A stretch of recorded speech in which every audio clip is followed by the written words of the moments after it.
We're going to get into this story that is happening in Boston. I have a couple of guests that are coming on, but I want to go ahead and start the story first because I have a lot of clips to show.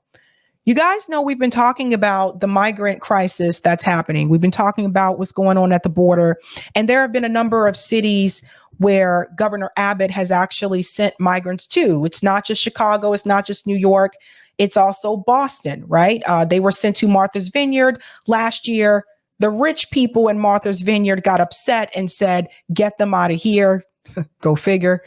And they sent those migrants to Cape Cod. And now people in the Cape are like, what the hell? You know? So they have been sent to various cities and towns in Massachusetts. It's not just Boston. Last year, a couple of months ago, Governor Healey actually announced that we are at capacity. All of our emergency shelters are full. So they have actually gotten to the point where they have nowhere else to put the migrants that are being sent here by Governor Abbott. So this is the new news. And you're going to hear from residents. They're going to come on and they're going to talk about how they feel about this.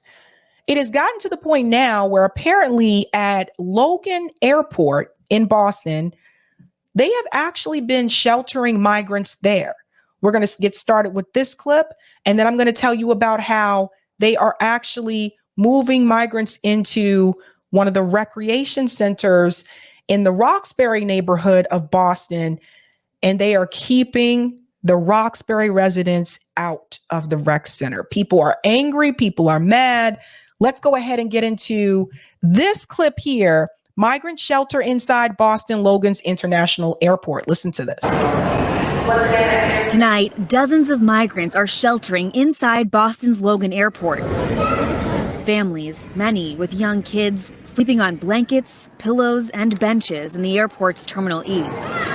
As Massachusetts becomes the latest pain point in the nation's ongoing migrant crisis, struggling to find shelter for their growing migrant population, now more than 3,500 families. Now, I'm proud of the way Massachusetts stepped up with compassion and solutions for the influx of migrants that's testing states all around this country. Do you think that there's enough support in place to help newly arrived families kind of navigate the system as it exists? There is a shortage in immigration legal services and a shortage in people who are able to help, and more funding is needed. With 8 sanctuary cities across Massachusetts, it's put a strain on statewide resources. Governor Maura Healey calling on the federal government to step up. While Massachusetts did not create this problem, we're going to continue to demand that Congress take action to fix the border, to get us funding. Alongside 9 Democratic governors, she signed a letter to Congress demanding, quote, Washington to work together to solve what has become a humanitarian crisis. Adding, states and cities cannot indefinitely respond to the subsequent strain on state and local resources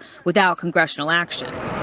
Chicago's O'Hare Airport facing a similar scene. Over 200 migrants still sleeping there as they await their housing placements. In Massachusetts, the existing shelter systems can house a maximum of 7,500 families, a limit they reached in November. So I just wanted to make sure everyone heard that. We've already reached that 7,500 family limit. So just FYI. Forces that we no longer have them, so it's been very close to impossible for us to continue to house them. According to the governor's office, 600 families are on the wait list for shelter, instead staying at the airport, local churches, or overflow temporary shelters. Massachusetts launched a clinic in the fall to help thousands of migrants staying in the Commonwealth apply for work authorization in the United States. If people are working, we're going to have people exiting from shelter that much quicker. The latest effort to ease the stress on what's become a persistent issue. Okay, Maura Barrett joins us now live in studio. Okay. And I think one of our guests is already here because it's not just about the situation that's happening at the airport. And what was really interesting about that, apparently during the day, they've actually been moving the migrants out of the airport so that travelers don't see them. But then at night, They're allowing them to come in and sleep there. I don't know where they're sending them during the day, but I do know that there is a big issue happening right now where they have moved migrants into a rec center in Roxbury in Boston. For those who are not aware, Roxbury is one of the poorest neighborhoods in Boston. It is predominantly African-American neighborhood. And so now, because they have moved the migrants into that recreation center, that means that the residents in Roxbury actually cannot go into that rec center. So there's a lot of things that are happening here. People are not happy. I'm going to go ahead and bring on Sean. I see you in the background. Hey, how are you? You just got to unmute. Sorry about that. Hey, how are you? Good yourself. Thanks for having me. Thank you so much for coming on. So, Sean, I want to play this clip here from Maura Healey, because this is the one that's been circulating around on the web where she's actually crying here. I want to go ahead and bring this in, and then I want to come back to you. So this is the clip that pretty much has gone viral on the internet. This is what I saw the other day. Need to be able to breathe clean air. They need to be able to access swimming pools. They need to have lifeguards there who are going to teach them how to swim. And they need to have activities. I don't know what we're going to do for a couple, 3 months. I'll call universities. I'll call other places. Need to be able to breathe clean air. So this is Governor Healey. Just basically, she says she doesn't even know what to do. And I want to hear from you, Sean. Where is Mayor Wu? Where is the mayor? Where is everybody? They're in the excuse me. They're in the offices, plotting along with Maura Healey. Don't be fooled. They're all play acting for the cameras. Michelle Wu describes this. She's even on an interview with WEBH talking about everyone is welcome to come here for help. She's no different from any progressive. Like back when people were protesting, oh, everyone's human, no one's illegal. She's on the same board. She's even admitted that she's in contact with the Biden administration on a weekly basis. So don't be fooled by the crocodile tears. This is just play acting for us for sympathy because, oh, boo hoo, I don't know what to do. You've been in office for how long, how many years? No one's buying this anymore. This is some emotional manipulation. Let me bring in Tia. Tia, I see you. Welcome. Hi, sorry. I think you might have echo. Yeah, let me see if I can. Okay. Yeah, I think it might have been Tia. Here's another video too that I want to show because I want to get into what happened in Roxbury. So I actually got this video from Catherine, and this is another one. So this is the recreation center, and I want to show you these are residents here, and there are police, and the residents are not allowed to come in. Everyone watch this. Go on the sidewalk, gang. Go on the sidewalk. Go on the sidewalk. We can yell from the sidewalk. We can yell from the sidewalk. We can yell from the sidewalk, everybody. Go to the sidewalk. Come to the sidewalk. Come to the sidewalk.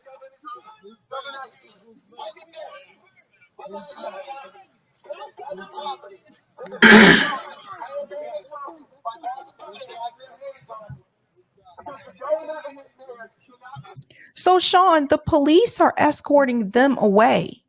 Well, let's be clear. They're not escorting us away. They are forcibly pushing us away unlawfully because we've been on our megaphones near the door to where they were having their press conference. And what you've seen in the past when politicians like Michelle Wu and Maura Healey are being protested, they don't like it. It's bad for their image. Because we were so close with our megaphones, you can hear her speech and kind of hear us in the background when people were opening up the doors to come in and out. They couldn't have that. So they ordered the police to push us back. You're going to hear me as, what lawful order are you giving me to have me being removed from public property when I've been standing here with Catherine and other people for over 20 minutes on the megaphones? Oh, because somebody inside who were from the administration doesn't like the peasants outside yelling at the elites. Okay. So I'm just going to mute you for just a second, Sean. Mm-hmm. So here's my problem. Some of the things that are happening here, you guys can see the police are here. Some of the things that are happening, and I want to be very clear so that people understand the foreign policy issue. Okay. So I always tell people to ask yourself, why are they coming here? They're coming here because of bad foreign policy decisions that have been made by our country. We have devastated these countries. We've stolen resources from these countries. These countries are done. That's why so many people are coming here at once. That being said, so I want people to understand, I don't blame the migrants. That being said, here's what I take issue with. I have a problem with the fact that I'm seeing a statement from the governor and they're listing off all the things that they're going to do for those families when they don't even do those things for Black people who live in Roxbury in the first damn place. That's what I got a problem with. If I see a list of things where they're saying that I'm seeing them send pictures, there's pictures where they're bringing in strollers for the kids and the families. Strollers are not cheap. Where were those strollers for single moms in Roxbury when they needed that help? Where was the clothing and the food for these families in Roxbury when they needed that help? And I know they're not doing it because it's mutual aid organizations like the one that I'm a part of that actually go in and help people in those communities and donate those things. So now all of a sudden the state has all this money when it comes to other groups, but when it comes to Black people in those neighborhoods, they said they didn't have the money. I'm gonna pass it to you, Sean, then Tia.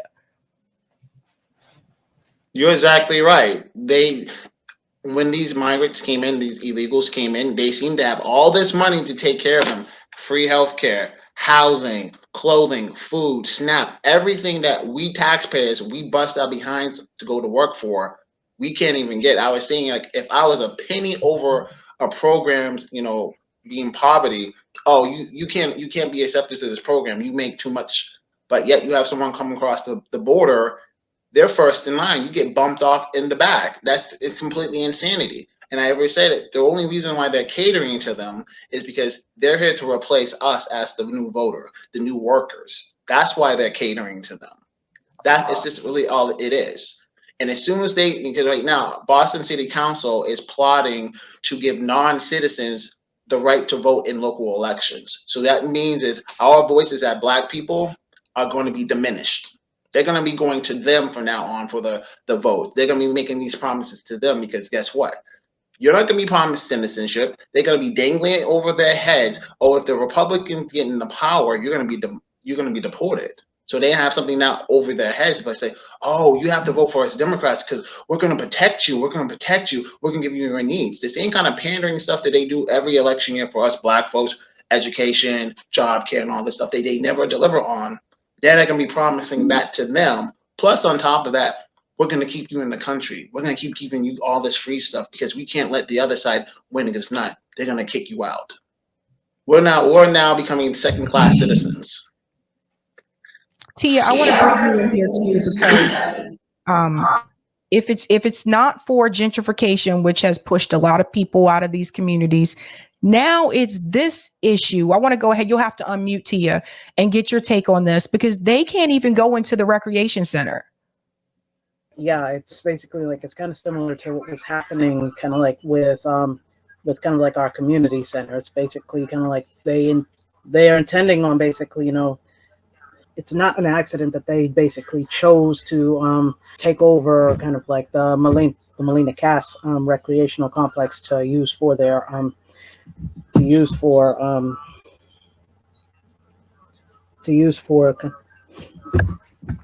I am so sorry. I had myself all hyped up and now I'm nervous. It's okay. It's okay. Okay, the migrants. Thank you. The migrants. Thank you.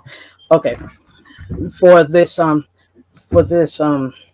shelter for the migrants and everything, because they kind of as Sean was saying that they do have intentions of basically replacing the people in the area for basically just bringing in kind of like people that they can use that for lack of better words, that they can use, since they're yeah. Hey, Dad, could you get that a little quieter? I can hear myself talk. No, seriously, I can hear you. I am so sorry. Okay. Well, let me I want to play this really quick, because this gentleman here, he brings up a really good point. He's outside of the rec center and he wants to know why. He's asking the police why he can't come in to his own community rec center. Listen to this. Live fucking here. And I've been here my whole fucking, because I can yell. Because I can yell. Because I can yell. And I'm fucking angry. That's why. I hear you. I do hear you. So why can't I get in the fucking building? Because you can't get in right now. No one can go in. Why? Where's the mayor at? Y'all, this fucking town's a fucking sham, yo. It's all about fucking money. It's a fucking money grab. Y'all give a fuck about the motherfuckers that was born and fucking raised here. Y'all raised the fucking rich so fucking high. Can't afford to live here, but y'all gonna bring some other motherfuckers here? That doesn't fucking add up. It doesn't make no fucking sense. None. None. I'm fucking homeless. I work a full-time job, 40 hours, and can't pay to live here. How the fuck are y'all gonna bring somebody else here?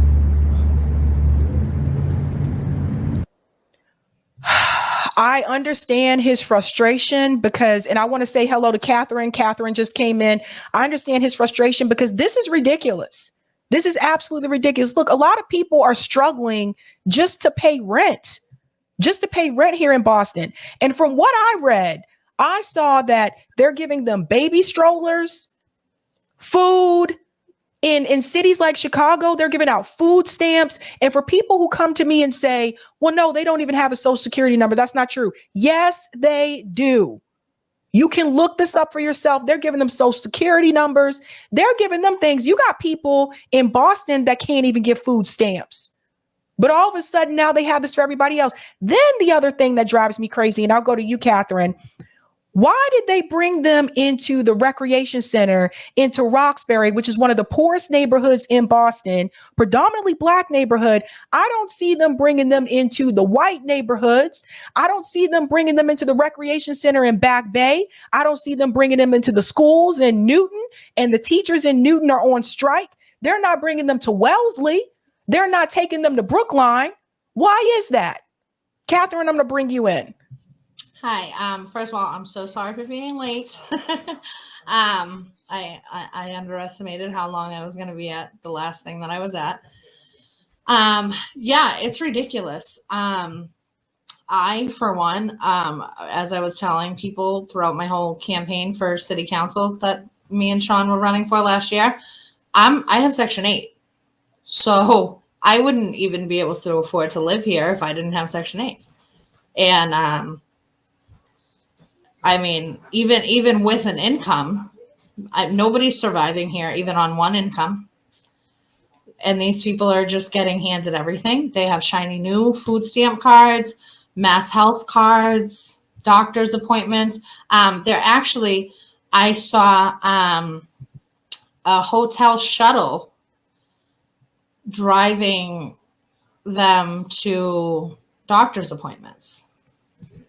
We don't get these things, you guys. I had actually found out after the fact through some people that I know that this person who I had witnessed getting out of this hotel shuttle, I had asked around some questions and found out that this person is actually in a hotel shelter in a place that's like an hour away from where the hospital was that she was going to.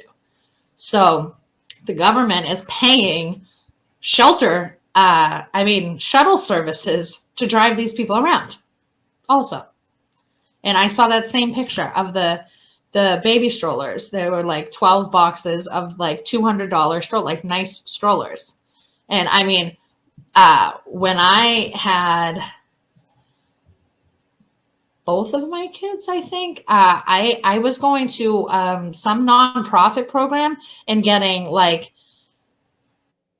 used things for my kids. I couldn't even afford to get a brand new stroller or, the baby equipment and books and toys. I was getting all kinds of things donated to me when I had my kids because I'm a single mom on welfare. So it must be nice to just get to go to a whole new place and get a whole bunch of free stuff. And I mean, they say that these people are going to be in this specific Roxbury shelter until May. And I'm sure that once that time comes, they're going to get put up in a luxury apartment. Well, let me show you this because Ayanna Pressley was asked recently about it. And this is another thing that really bothers me too. They are really pretending like this is not an issue. Listen to what Ayanna Pressley said. Sure, I don't disagree with this being a humanitarian crisis at all, but just to get some clarity on this, and sure, that's a conversation for another day, but do you think that the border is secure? Is that what you said? Yes, the border is secure. And we're in the midst of a humanitarian crisis that has been created by a broken system. And in the meantime, we need federal investment to support my constituents and those who call the MA 7th home writ large, which is why we need to prevent a government shutdown. I want to center the humanity, the dignity, the safety, and the needs of everyone, which is why we should not have a government shutdown. It will be deeply consequential. It will create a dire situation for families, many that are already struggling. But if you have millions of undocumented migrants coming into the country, how is the border secure? Jake, this is not a new crisis. It does require more political will and commitment. It is a humanitarian crisis. We should treat it as such. And again, representing one of the most diverse constituencies in the country. And in fact, I chair the House Haiti Caucus. I represent the third largest Haitian diaspora in the country. And what I see on the ground is community-based organizations and municipalities who need federal support. Sean, you'll have to, I'll unmute you. Go ahead. Oh, sorry. It's just completely laughable. People like Ayanna Pressley are nothing more than the parrots to the Black community to fool us. If you watch the governor's speech, and she had Tanya Fernandez, she had Liz Miranda, and I think a reverend from the neighborhoods that represent them, they painted it as like if we Roxburyans, people who live in the area, welcomed them. People were coming up to us. They didn't even know this was what's happening. 200 people in Tanya Fernandez, Councilor Tanya Fernandez meeting earlier this week had 200 plus, and they say they didn't want this, but yet they go in the meeting. We hear Roxbury's opening their arms to these people. These are the parrots that will come up here, claim that they represent us, people in Roxbury, Black people, to keep us pacified, make this believe it.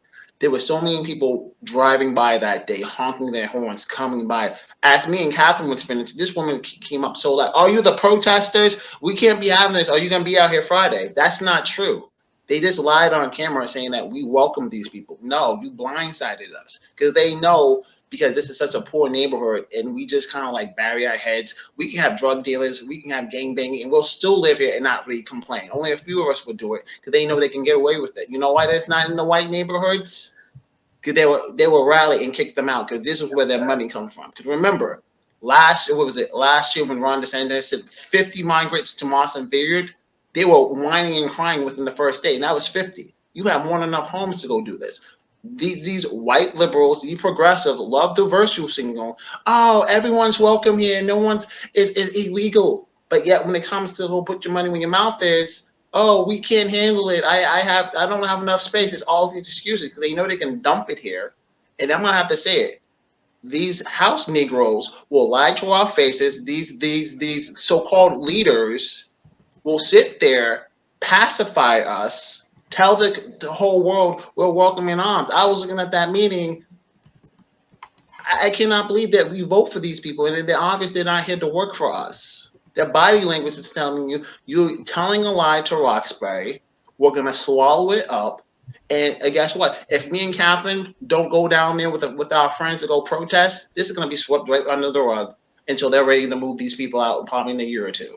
And Catherine is correct. All these new homes, it's not for us. The only housing crisis that we have is affordability crisis. And as soon as these homes are built up, me and you are not going to be able to afford this place. We are going to be paying it out of our tax dollars for these illegals to live at. And I also want to make very clear, Boston is full, and Maura Healey has already wasted $1.5 billion on these illegals.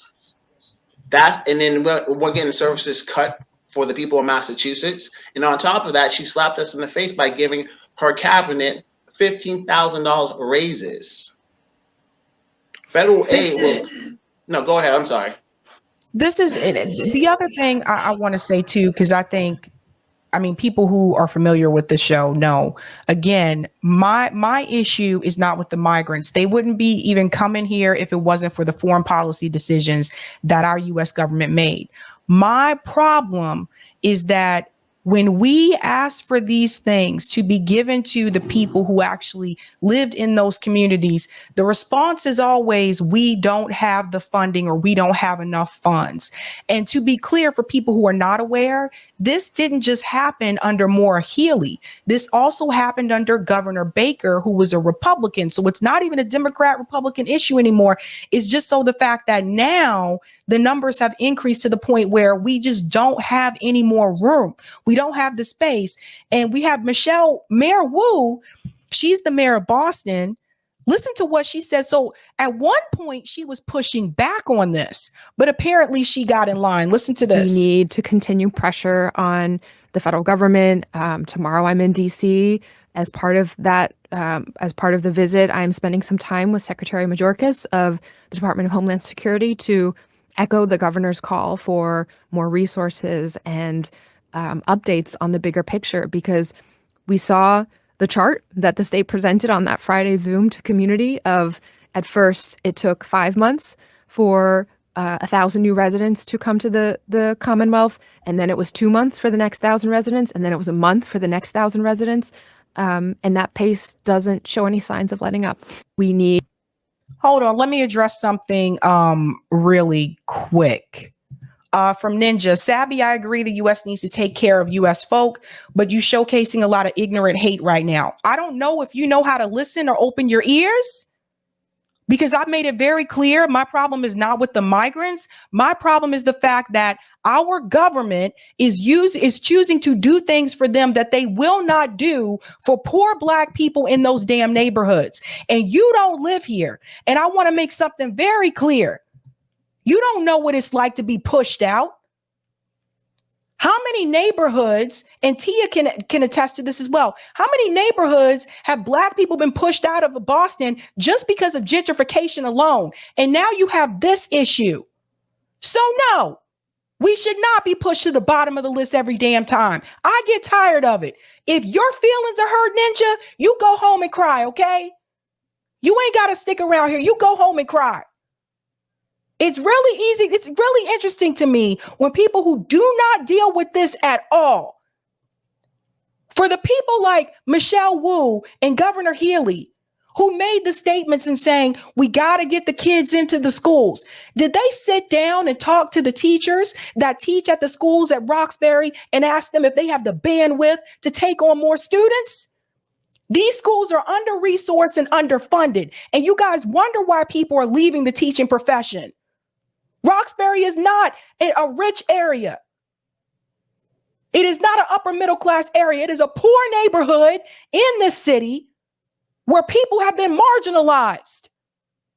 And they don't have the resources at those schools to take in more kids. The teachers need help. They've been asking for help.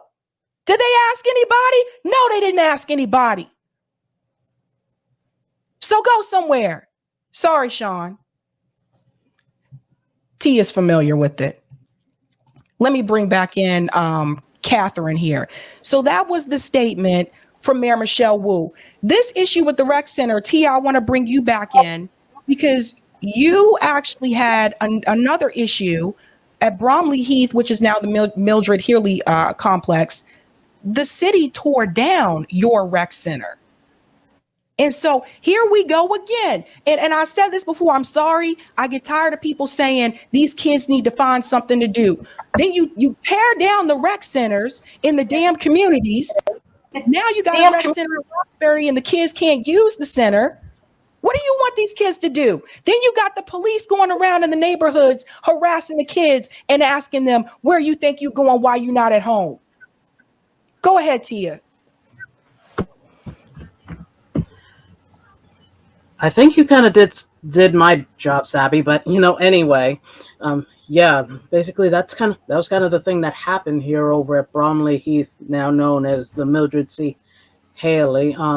That we had basically a community center in which basically we had a whole lot of programs that were kind of like supporting kind of like people who had who were low income, basically feeding people who kind of didn't have enough money for food. And basically, even we had basically, like we even had, sports programs and everything for the kids and everything. But,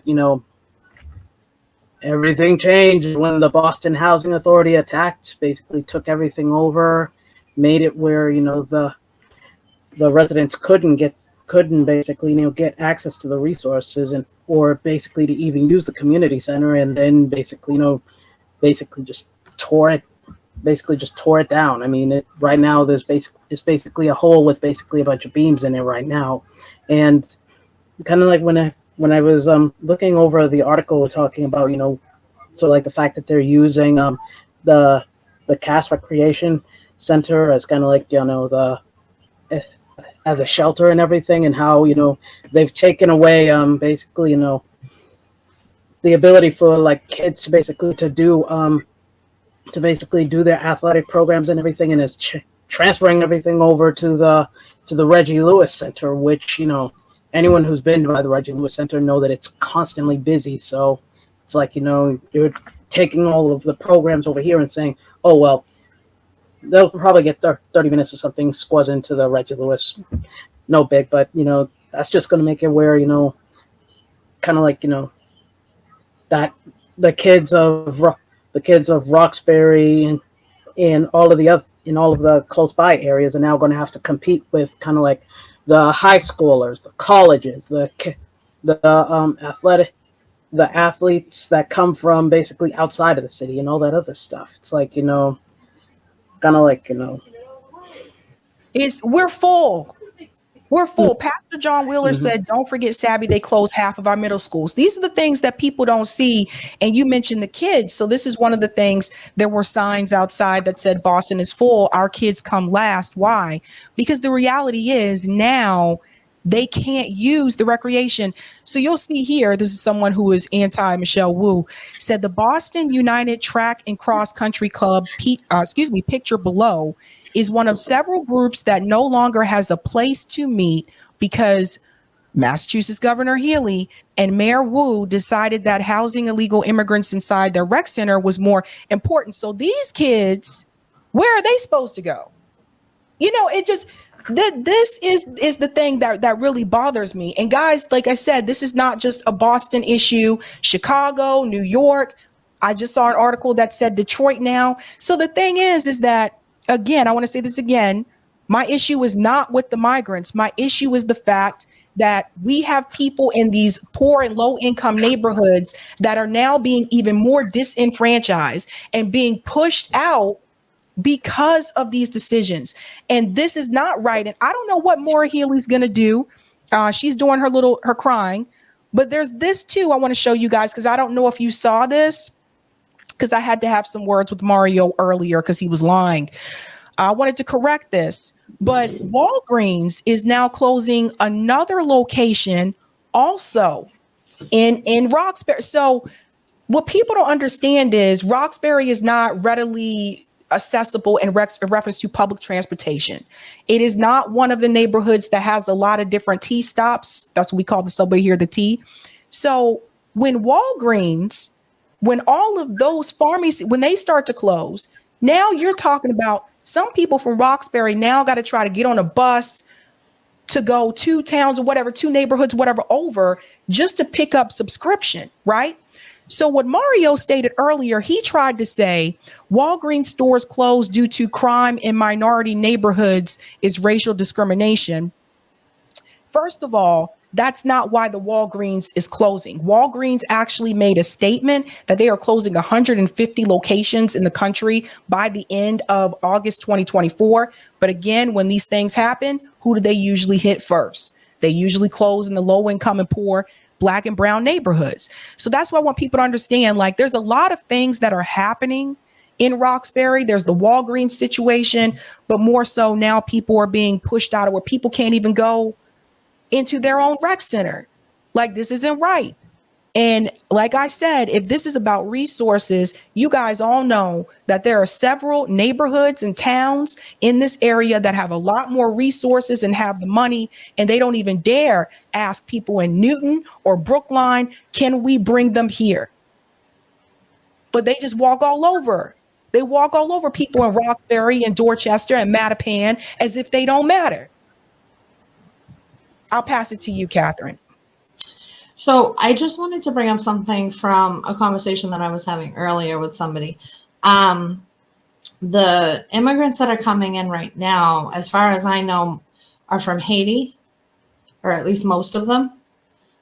I haven't heard of them coming from anywhere else lately. And I was just wondering, I was just wondering, where were the Ukrainian immigrants and the Israeli immigrants and the Palestinian immigrants from Gaza? Because there's Ukraine. Just one quick, there are, we saw the video the other day. There are Ukrainian immigrants at the border too. There's also immigrants from Belarus. Yeah. So if you look at what's happening right now, where there's literally hundreds of thousands of them pouring in, mainly from Haiti, Dominican Republic, and Mexico. So if we weren't taking in hundreds of thousands of people from these places that have been at war recently, what's going on in these other countries that's worse than war? We weren't saving people from the Ukraine like the way that people are coming in right now. You know what I mean? They're being killed or displaced. I just had a guy on earlier that was talking about the Congo. They're being killed or they're being displaced.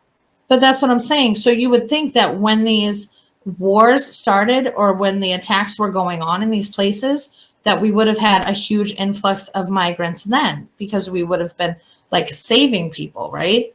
Because that's what we're allegedly doing when people are seeking asylum, is we're bringing them here. So because they're escaping some type of danger or, whatever it is that they're escaping from their country. But what it is that, there's a much bigger picture and plan at play here that you probably don't want to get into all those details right now, especially since I was so late. But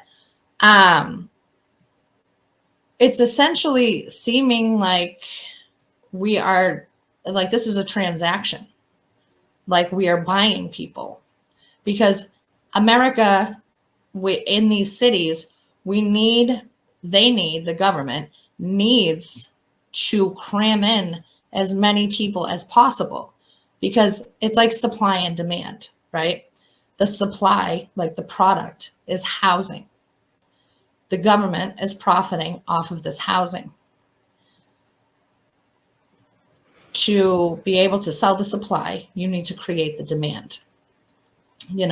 So if they create and maintain this housing crisis that we're in, and they keep it going, then it's giving them leeway to bypass all of these zoning laws to build these buildings that they're building that are getting higher and higher and higher and higher. And every other week, you're seeing a new massive development with thousands of units. Over in Charlestown, the Charlestown projects had like less than 1,500 units, and they're redeveloping now. And when it's done, it's going to be 3,000 units. Have you ever been to Charlestown? Mm-hmm.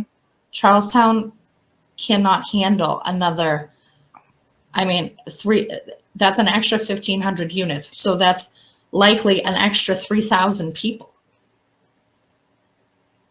And But Charlestown, then a lot of this they goes can't back handle to, yeah, a lot of this goes back to the corporations and the developers, though, because this is another criticism that I had to Mayor Wu, and I told her this to her face. We keep seeing all of these condo buildings being built when we're told that you're going to create more so-called affordable housing, which never tends to be affordable for the average worker. And they basically have sold out to developers.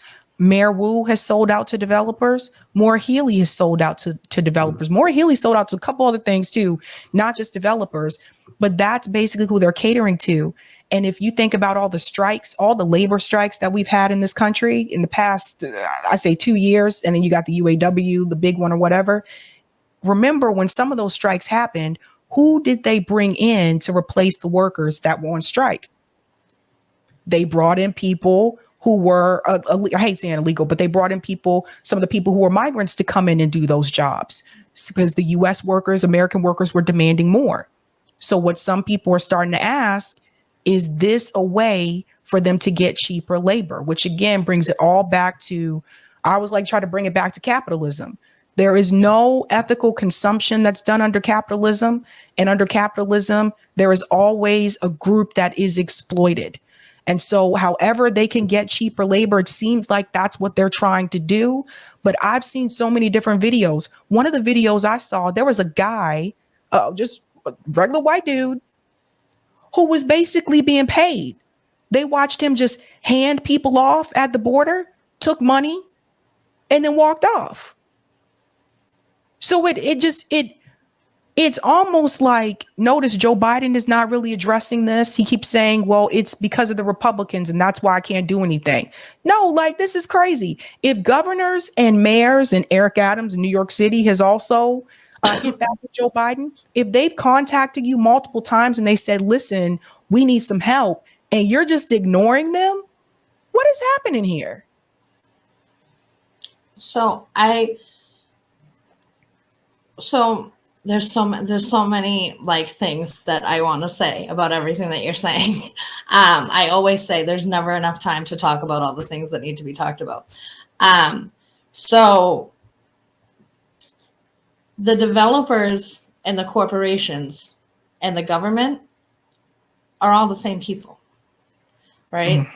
So it's like the government has created this like psychological trickery with us where they've made us think that it's two separate entities, the government and the big corporations, right? Because if we have an illusion of, all we need to be tricked with any situation is an illusion of two different sides, two opposite things, right? Republican, Democrat, black, white, gay, straight, big wealthy corporations, government.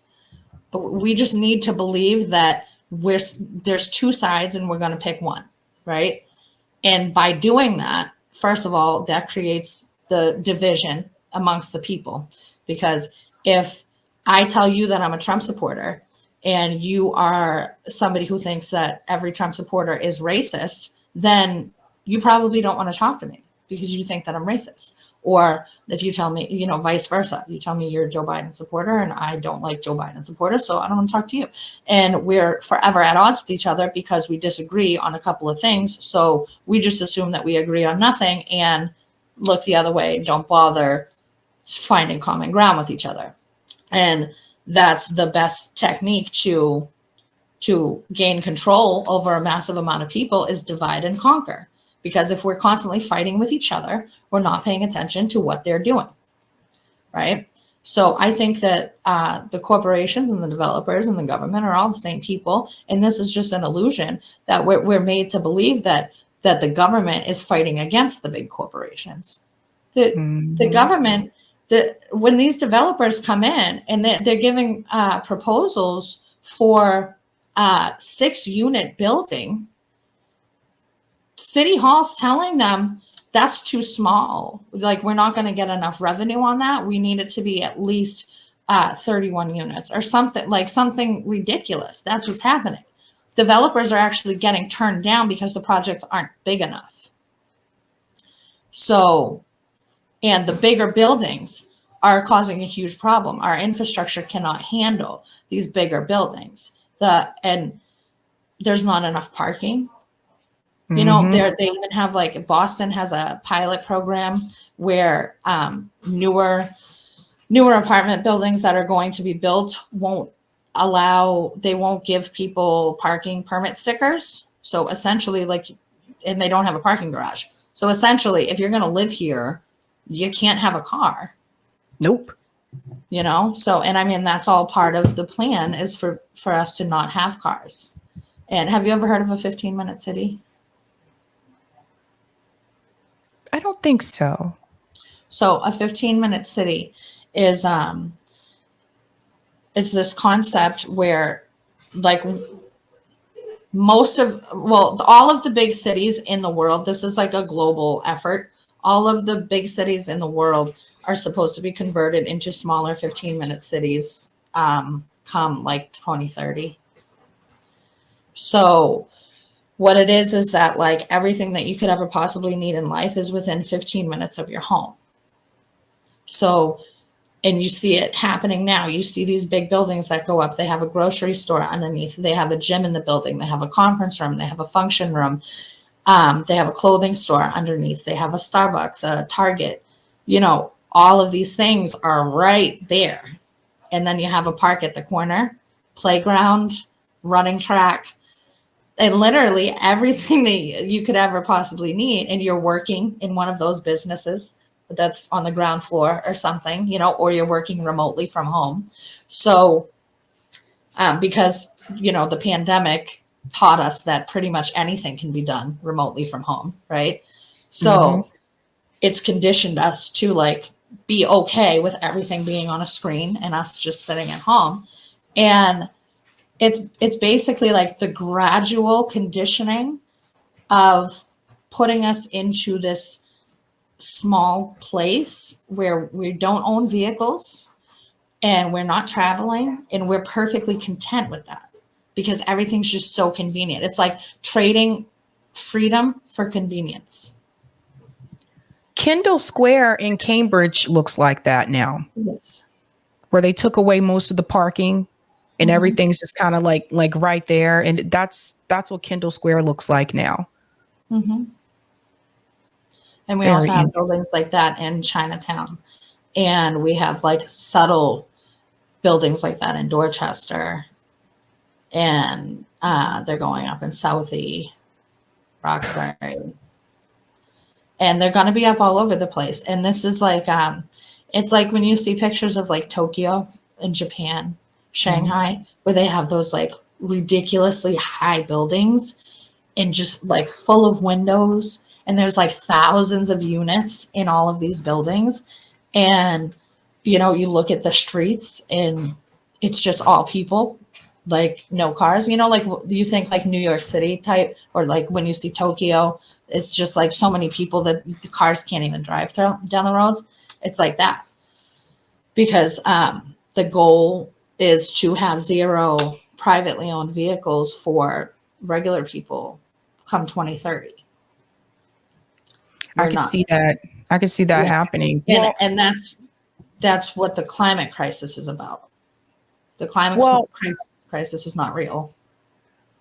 Well, I'm not going to get into that discussion tonight. I have a lot of things to say about climate, but one thing I do want to end with is, what are the next steps in reference to Roxbury and the recreation center? I mean, I know you guys said that they will be there until May, and I'm just trying to figure out, what are people, like the kids in the community, what are they supposed to do? Where are they supposed to go if they can't go to the rec center? Like, what's the next step? Maybe I'll pivot to Sean.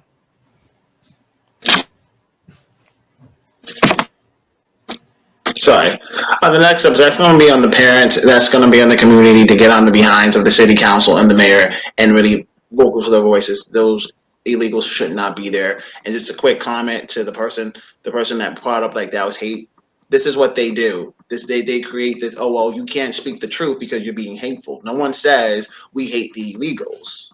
Okay, this is why we don't use the word illegal, because you don't want to suggest to people that something's being wrong. That's why they use undocumented. That's why they use migrant to emotionally manipulate you into not saying anything. Idea is just like everyone's been saying. We don't hate the illegals. We hate how they're being used and coming over here. They're just being used for furthering the gain of the government and all these special interest groups. The only thing like I said, to recap, is people need to go out there, be taking pictures, to be holding up signs, to be verbally out there and say, hey, we don't want this. This is our building. It's really not fair that now these kids have nothing where to go. Because again, I find it very funny.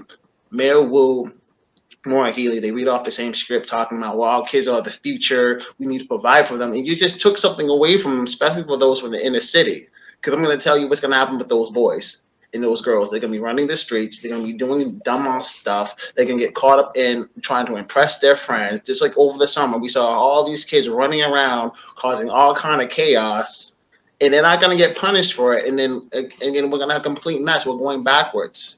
We need to start telling them, hey, guess what? Tana Fernandez, Liz Miranda, Michelle Wu, City Council, get them the hell out of here. Maura Healey, stop whining and crying because you are a part of this problem. Okay, we know you're taking the phone calls from Joe Biden. You're going along with his agenda because you're a part of a party. And if you don't play along properly, we saw what happened when Mayor Adams stood up to Joe Biden. He got a little scandal. This is what happens. You're not going to be mayor. You're not going to get that promotion to a higher position if you don't play ball with us. We all know they were selected, not voted. And if they step a foot out of line, you're not going to be even on the ballot. You're not going to get those donations. Okay. Again, we have Paris, we have sellouts, and we need to vocally make this. We need to be like New York and Chicago, going out there and having press conferences and putting the pressure on them. They're scared. Remember in California over a year ago when they did a recall of Gavin Newsom, and you saw how the party just overreacted, like we're going to lose our guy? They brought everyone under the sun to California to make sure he got reelected. We need to start threatening them. Don't get sick comfortable. We do have the ability to recall you. Now, Mayor Wu, this is the last year, so that's not going to matter. But for Healey, you're going into your second term right now. We need to put the fear into, if you want to keep your job, we can get rid of you. It just takes us to collectively come together and not just do, well, it's one or two people who are going to carry the fight. Because I'm sure if me and Catherine didn't go out there with Clifton Braithwaite, no one would have been out there saying a single word, and they would have gone with their plan like, oh yeah, Roxbury, Dorchester, black people, they're not going to say a word. We're going to get away with it because they're not going to do anything. And any of the advocates and the leaders, they're in our back pockets. Really quick, Tia. Okay, just to piggyback on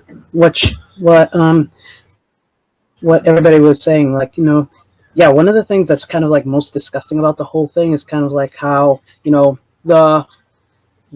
Maura Healeys and the Michelle Wu's, how they kind of, played this entire sad songs with the violins and everything about, kind of like, how, the people, the migrants, they're basically just trying to basically, get opportunities for their children and everything. But, and as we've said repeatedly, this is nothing against them. But the fact of the matter is that kind of like at the same time, it's all hypocritical, because when you look at it, basically, they talk about these homeless families, but at the same time, we still have our great mayor, Michelle Wu, who basically, was basically, had made it possible for the police to just tear down the makeshift shelters and everything for the homeless people, and had basically, and basically have they even made it where, they're going to basically have people, basically locked up and thrown into, and basically, kind of like thrown into jail and everything. But at the But at the same time, even though they're talking about, they're, just pouring their hearts out and everything and saying how, we have to kind of like you were saying, like, you can't say anything bad about us helping the migrants. Where's your humanity? But at the same time, they refuse to basically to even extend even that small kernel of humanity to their own people. And that's kind of the last thing I'm going to say before I start stuttering and kind of sounding weird. Sorry. All right. Thanks so much. And Sean just said next the schools will be used as that will be this is a very important thing. One thing I want to say really quickly is this actually on Tuesday, February 6th, this is located at the Boston Liberation Center, 194 Blue Hill Avenue, Roxbury. They are actually having a showing. It's called Roots of the Migrant Crisis. And I think if you guys want to understand like where this all comes from, because like I said, it goes back to foreign policy, check that out if you can. That's Tuesday, February 6th at the Liberation Center in Boston. It's Roots of the Migrant Crisis. This is actually being hosted by PSL, and it's at 630 312 Border Street in East Boston. I want to say thank you to all of you coming on. I still have one more story to cover, but thank you so much because I really wanted people to hear from people actually in the community. Thank you. Thank you for having us. Thank you. Thank you so much for having us. All right. Okay, I'll go ahead and remove you guys. All right. We got one more story to do. We still have to do the Kamala Harris story, guys. But hopefully that gives you guys some perspective about what's happening. Again, I will say this for the third, fourth time. Again, my issue is not with the migrants. My issue is the fact that our leaders, our whatever political leaders, whatever you want to call them, is that they are basically trying to find a way to divide the worker. And the way that they're doing that is like they're giving benefits to them that they're not willing to give working class people who are already in those neighborhoods who have asked for those things. And this is what they do. This is how they divide the worker. So we'll go to some of the comments, then we'll get to the Kamala story.